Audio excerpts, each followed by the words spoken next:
Well, good evening, this is Hound Dog Steve coming to you on the 19th of March. And Brexit.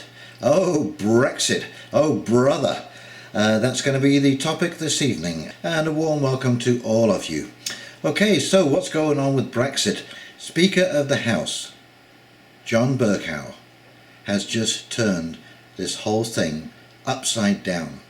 I mean, it's absolutely unbelievable. You know, every day there is a different day with Brexit, and it's almost like we're playing across the English Channel ping pong with the Yellow Vests on one side and the Brexiteers on the other, raising the Jolly Roger and trying to get this deal done. And I mean, when I say deal, I mean the exit done. So what happened yesterday was John Bercow basically ruled in the House that Theresa May cannot table the same question a third time. Now, this is a convention that goes back to 1604, and so the question has to be substantially different from the last two times, because it failed the last two times, and this is a sensible rule. You just can't keep presenting the same question and hoping for a different result, or using pressure on those in the vote to get them to change their mind.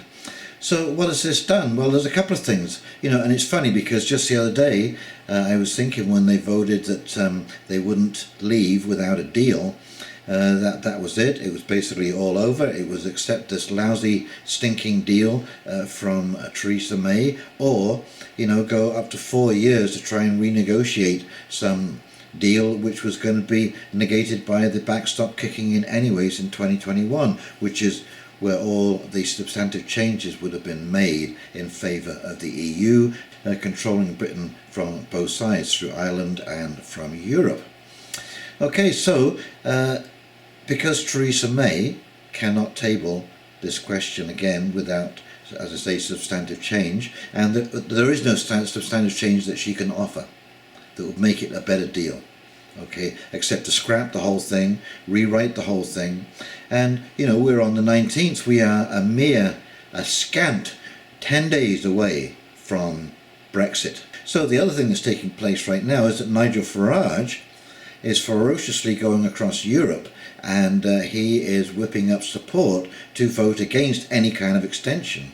And remember, all 27 states in the European Union have to agree. Only one dissenter will basically block any kind of extension to the deal. That would mean that Theresa May would have to go back to England. There is nothing she could do because she has to wait, I think it's till March 24th to this meeting to be able to ask for an extension.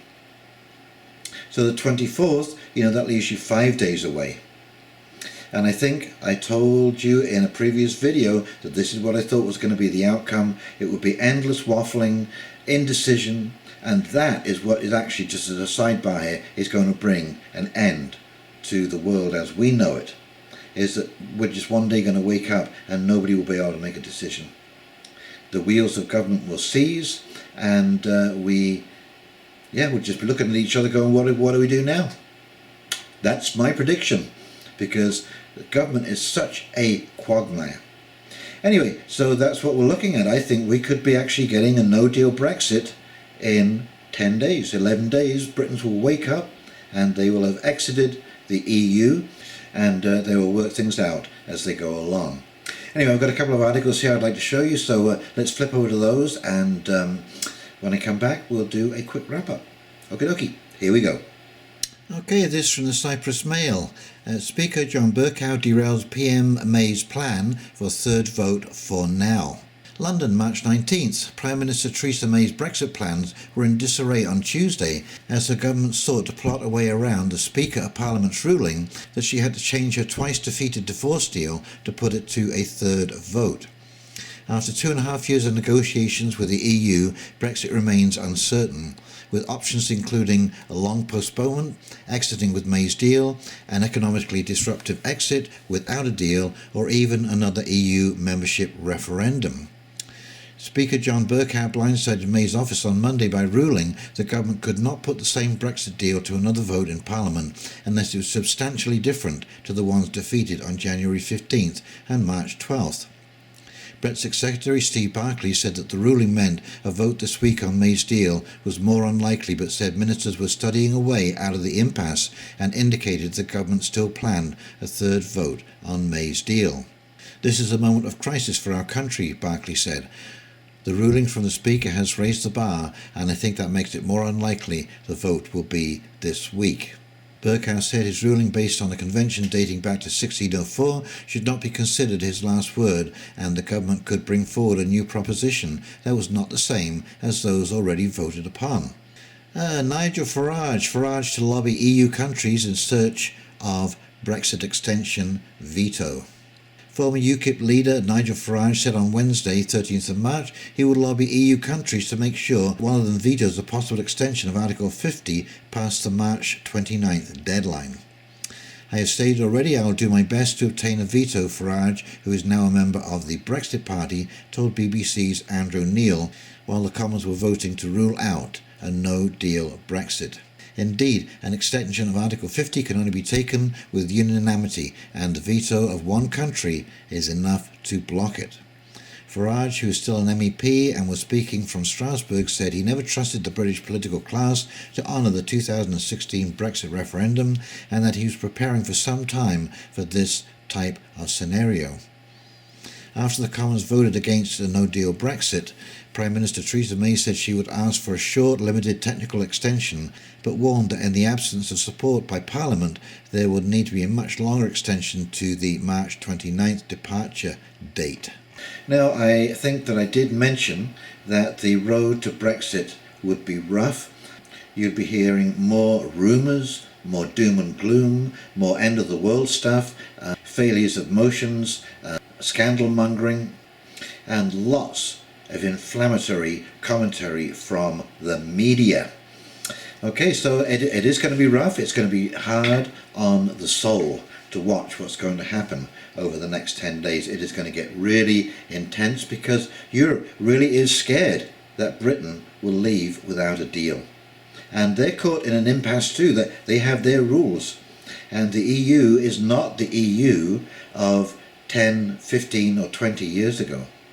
Okay, you've got some real dissidents in the EU now, notably Italy, Poland, Hungary, Austria, the Netherlands, Denmark.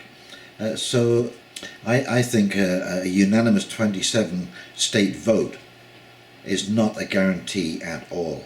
And so their hands are tied. Theresa May's hands are tied. We're in a stalemate. As I say, she cannot produce any substantive changes to this document because she's a Remainer. Let's face it, she's a Remainer. And she stated this quite openly right at the very beginning. She said, yes, I would have voted to remain, but I'm committed that we have a Brexit. Okay, because that's what the people voted for. But you bring in with you your biases. Okay, and that's the problem. Someone who should have been, they should have had someone who was a Brexiteer negotiating with the EU because they have the right kind of bias in this particular situation. Anyway, tomorrow I'm sure I'm going to wake up and there is going to be another story on the table. It's going to be absolutely amazing. I can't wait because we are watching a civilization change, a foundational shift in the way we do business. There is now momentum going, there is now enough people, and I don't know if you realise this, but governments assume that 7% of the population who are in favour of a particular thing, they consider that a groundswell movement. And you're looking at figures upwards of 70 and 80% of the population are not happy with the way things are being run, and they're making themselves being felt. So I think that you are going to see a lot of things happen this year. I mean, we're only into March, for goodness sake, and look at what's happened already. Oh my goodness, I think we're in for a shocking year. Well, if you've enjoyed this video and the information, please like, subscribe and comment below, join the conversation, and in the meantime, this is Hound Dog Steve signing off, and we'll be talking to you very, very soon. You take care now. See ya. Bye.